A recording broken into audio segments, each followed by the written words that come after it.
Chess കളിയെ ലോകത്ത് വിശേഷിപ്പിക്കപ്പെടുന്നത് ബുദ്ധിമാന്മാരുടെ കളിയെന്നാണ്. അതിന് ഓരോ കരുക്കളും നീക്കുന്നതിന് മുമ്പ് അനവധി വട്ടം ആലോചിക്കണം. ആലോചിച്ചുറപ്പിച്ച ശേഷം മാത്രമേ അടുത്ത കരു വെട്ടി നീക്കാൻ കഴിയുകയുള്ളൂ. ഇത്തരക്കാരെ മാസ്റ്റർ മൈൻഡ് എന്നാണ് വിളിക്കുന്നത്. അത്തരക്കാർ രാഷ്ട്രീയത്തിൽ അപൂർവമാണ്. ഇന്ന് ഇന്ത്യൻ രാഷ്ട്രീയത്തിൽ ഒരേ ഒരു മാസ്റ്റർ മൈൻഡേ ഉള്ളൂ. അതാണ് സാക്ഷാൽ അമിത്ഷാ. അമിത്ഷായുടെ ഇതുവരെയുള്ള നീക്കങ്ങൾ അത്ര വലിയ വാർത്താ പ്രാധാന്യത്തോടെ വന്നില്ല എങ്കിലും രാജ്യത്ത് അത് ഉണ്ടാക്കിയ വിപ്ലവം ചെറുതല്ല. അതിൽ പ്രധാനപ്പെട്ട ചില കാര്യങ്ങളിലൂടെ കടന്നു പോകാം. 1964 ഒക്ടോബർ 22 ഗുജറാത്തിലെ മൻസ എന്ന് പറയുന്ന ഒരു ചെറിയ പട്ടണത്തിൽ ജനിച്ചു അമിത്ഷാ.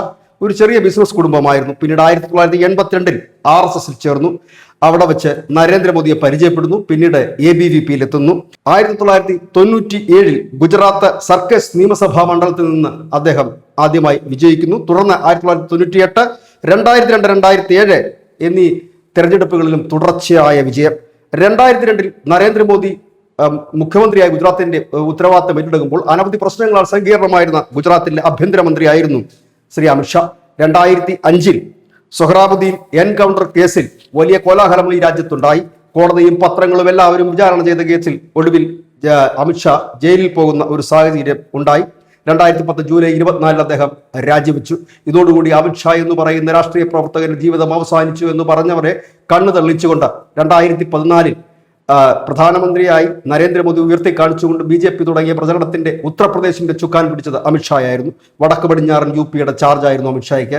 അതൊട്ടും തെറ്റിയില്ല.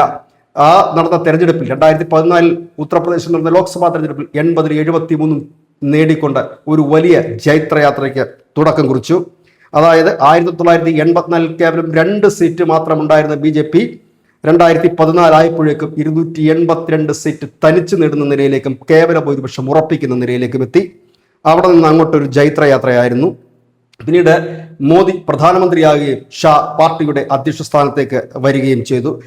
അദ്ദേഹം നയിച്ച 2 നിയമസഭാ എടുത്തു പറയേണ്ട ഒരു കാര്യം, 2017 UP നിയമസഭാ തെരഞ്ഞെടുപ്പിലും അദ്ദേഹം UPയിൽ ഒരു പുതിയ ചരിത്രം എഴുതി BJPയുടെ ഒരു മുഖ്യമന്ത്രിയെ അവരോധിക്കാൻ അദ്ദേഹത്തിന് കഴിഞ്ഞു. ഇപ്പോഴും UPയിൽ തുടർച്ചയായി BJP ഭരിക്കുന്നു. ആ UP നേടിയ വിജയം ഏതെങ്കിലും ഒരാളെ മുഖ്യമന്ത്രി സ്ഥാനാർത്ഥി ഉയർത്തി കാണിച്ചുകൊണ്ടായിരുന്നില്ല. പകരം മോദി എന്ന ഒറ്റ ബ്രാൻഡിൽ അമിത്ഷാ നടത്തിയ നീക്കങ്ങളായിരുന്നു. പിന്നീട് ത്രിപുരയും അരുണാചൽ പ്രദേശും പിടിച്ചു.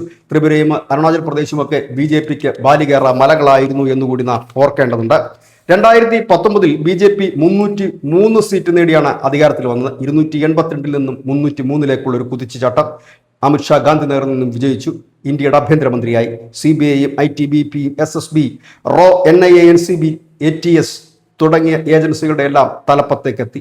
അതിൽ പല നിയമങ്ങളും പൊളിച്ചെഴുതുകയുണ്ടായി.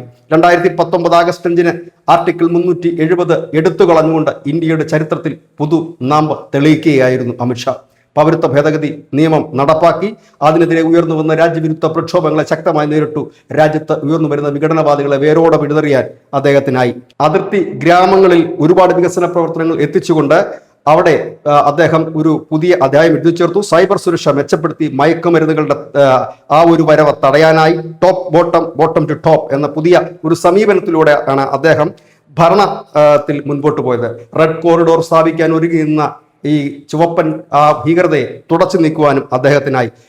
ഈ രാഷ്ട്രീയത്തിലാണെങ്കിൽ അദ്ദേഹം ബൂത്ത് പിടിച്ചാൽ നമ്മൾ ജയിച്ചു എന്ന ഒരു മുദ്രാവാക്യത്തിലൂടെയാണ് രാഷ്ട്രീയ രംഗത്ത് സീറ്റുകൾ കൂടുതൽ നേടുന്നതിന് വേണ്ടിയിട്ട് പ്രവർത്തകരെ ഉത്തേജിപ്പിച്ചതെങ്കിൽ ഈ ഭരണ നിർവഹണ രംഗത്ത് അദ്ദേഹം കൊണ്ടുവന്ന ഒരു പ്രധാന മോഡലായിരുന്നു ബോട്ടം ടു ടോപ്പ് എന്നത്. അതായത് അടി മുതൽ മുടി വരെ എല്ലായിടത്തും സമഗ്രമായി വികസനം എത്തുക, ഒപ്പം തന്നെ ഇത്തരം ശക്തികളെ ഇല്ലാതാക്കുക. ഈ നക്സൽ ബാധിത മേഖലകളെ തുടച്ചു നീക്കിയ തൊട്ടു പിന്നാലെ ബസ്തർ പോലെയുള്ള മേഖലയിൽ ഒളിമ്പിക്സ് പോലെയുള്ള പരിപാടികൾ നടത്തി അവിടുത്തെ ജനങ്ങളുടെ കയ്യിൽ ആയുധമല്ല വേണ്ടത്, ഇത്തരത്തിലുള്ള കാര്യങ്ങളാണ് വേണ്ടതെന്ന് ബോധ്യപ്പെടുത്താൻ അദ്ദേഹത്തിന് കഴിഞ്ഞു. ആദ്യമായി തന്നെ സഹകരണ മന്ത്രാലയം സ്ഥാപിച്ചു. 2034 ആകുമ്പോഴേക്കും 500 ദശലക്ഷം അംഗങ്ങൾ ഈ സഹകരണ മേഖലയിൽ ആകെ ഉണ്ടാകും എന്നാണ് ഇപ്പോൾ കണക്ക് കൂട്ടുന്നത്. അതായത് GDPയിലേക്കുള്ള ഒരു വലിയ സംഭാവന ഇവരുടെ കയ്യിൽ നിന്ന് തന്നെ ആയിരിക്കും. അതുപോലെ തന്നെ 63,000 PCSകൾ കമ്പ്യൂട്ടർവൽക്കരിക്കാൻ അദ്ദേഹത്തിന് കഴിഞ്ഞു. വലിയ ധാന്യ സംഭരണികൾ ആരംഭിച്ചു. ഏറ്റവും ഒടുവിൽ നാം കേൾക്കുന്ന വാർത്തകൾ കേവലം 500 രൂപ മുടക്കിക്കഴിഞ്ഞാൽ ഭാരത് ടാക്സി എന്ന യൂബറിനെയും ഒലയും ഒക്കെ വെല്ലുവിളിച്ചുകൊണ്ട് രാജ്യത്തിന്റെ ഗ്രാമഗ്രാമാന്തരങ്ങളിലൂടെ പായുന്ന ഭാരത് ടാക്സിക്കും അദ്ദേഹം രൂപം നൽകി. അങ്ങനെ രാഷ്ട്രീയ ചാണക്യനും മാസ്റ്റർ മൈൻഡുമായ അമിത്ഷാ ജൈത്രയാത്ര തുടരുകയാണ്. News desk.